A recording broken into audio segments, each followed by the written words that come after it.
time to play with paint.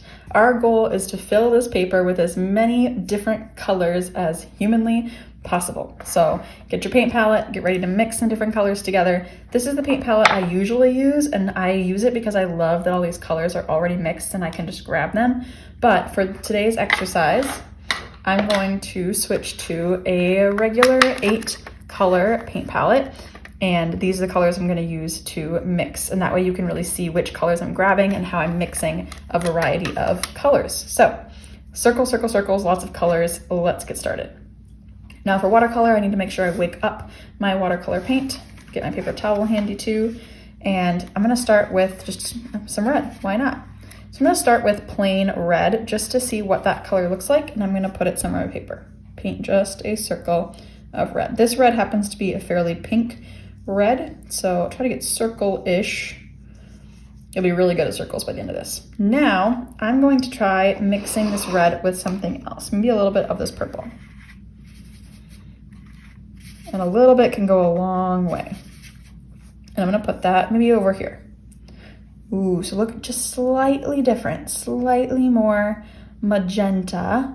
I'm gonna see what happens if I add even more purple to it. And I'll put that one over here. Ooh, that's a very nice kind of purpley lavender color.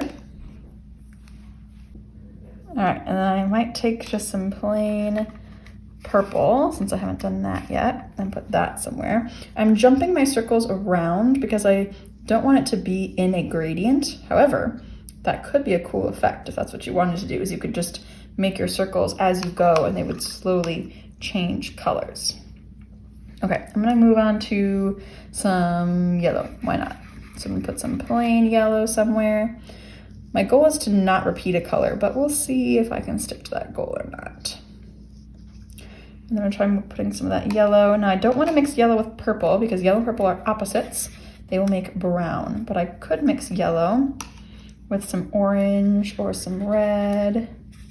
So we're kind of creating tertiary colors. You've heard of primary colors probably. Primary are red, yellow, and blue. Secondary are orange, green, and purple. And then tertiary are when you mix one primary with its neighboring secondary. So yellow plus yellow, orange, or yellow plus orange equals yellow-orange, which is the tertiary color. So that's the way you get lots of subtle differences. And then of course there's also value. So if you change the value of something, that's the lightness or darkness. That will also make a variety. So I could actually repeat a color but add more water to make it look lighter, or I could try to use less water to make it look darker. This is feeling very Easter vibes when I look at it right now. So here I'm just doing some more of that plain green. I did end up mixing with a little bit of yellow, but it's mostly just green. Oh, I'm gonna turn my paper. Then I have more control over my paintbrush. That circle got a little big, but that's okay. There's no such thing as mistakes, only happy accidents, as Bob Ross would say. Or, as I like to say, we turn mistakes into masterpieces. I'm not the only one that said that, and I definitely did not come up with it, but I definitely like to say it. Let's get some blues and greens. Ooh, that's a pretty teal color. I've always liked teal. Maybe just some plain blue.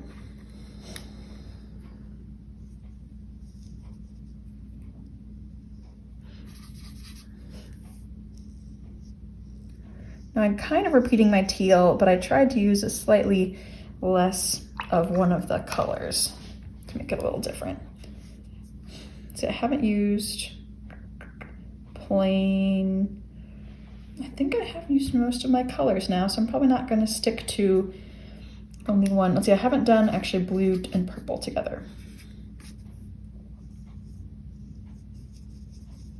I'm try even more blue.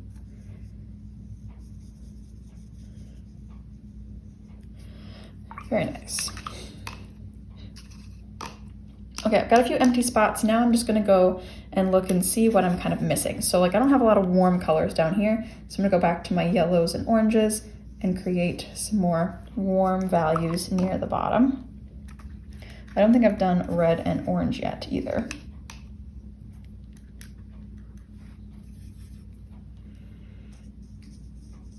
That made a very bright color. That's a fun one. And I've got a few empty spots there in the middle. I could use some bluish colors over here.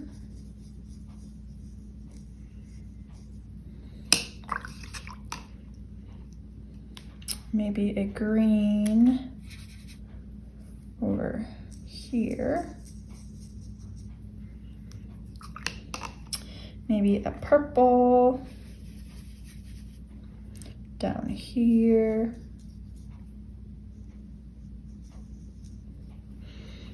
Getting close, trying to balance the space. I see empty space here, kind of here and here. So I'm gonna try to get those last few spots filled in, and then we're gonna need to let this dry.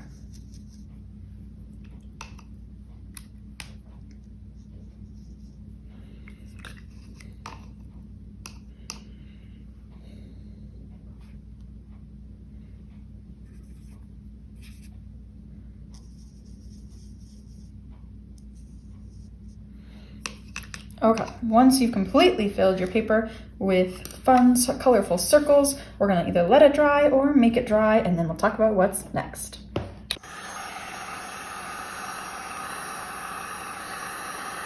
All right, now that they are all dry, I'm gonna be using a thin pen to do my tracing. You could always use a Sharpie or a ultra fine tip Sharpie. And what I wanna do is give these circles some character. I'm gonna add faces, maybe some arms and legs, maybe a hat, anything. And I'm gonna be focusing on joy. So happy faces, silly faces, goofy faces, and everything in between. Now, to just stick with simple faces, I'm gonna be using mainly dots for eyes. So for example, just some little dots. This one's just gonna have a basic little smile. Maybe he's really happy, so his arms are sticking out to the side. And he's gonna get some little feet. There, could be as simple as that, but I want each one to be a little bit different. So I'm gonna do another one. This one's gonna have an open smile, and he's gonna have one arm up and one arm down at his side like he's doing the disco. All right, maybe then this one over here, he's gonna have his eyes closed with a little smile. Some really short little legs, and some arms out at their side. Perfect. I'm gonna jump around because as I go, my ideas might shift, and I don't want all of them to be exactly the same in the same area. So I'm gonna move my hand around to different circles.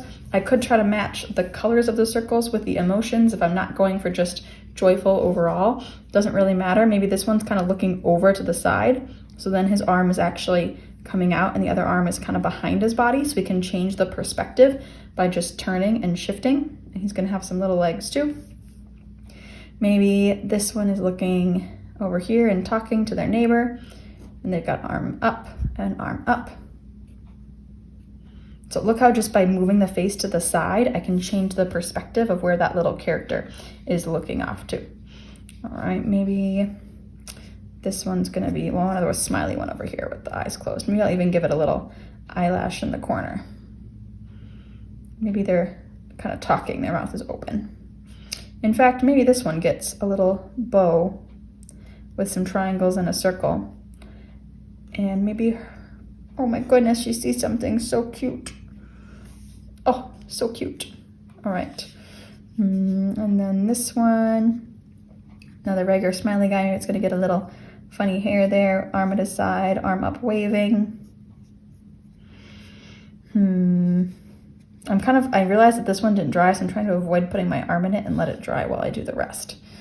Let's see, maybe this one is gonna have the smiley eyes. Maybe this one gets a nose. There, and give it a little cheek by doing that curved line in the corner.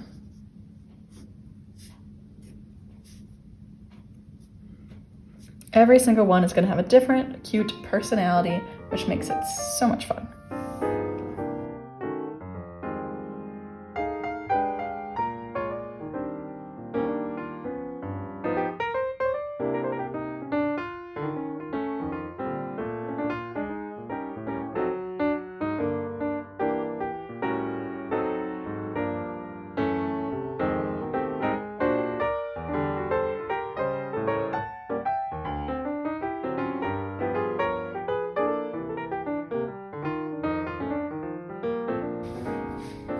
All right, all my little happy faces are joyful and giggly and smiling and running and jumping and all sorts of things. I had a lot of fun doodling on top of this, and I hope you did too.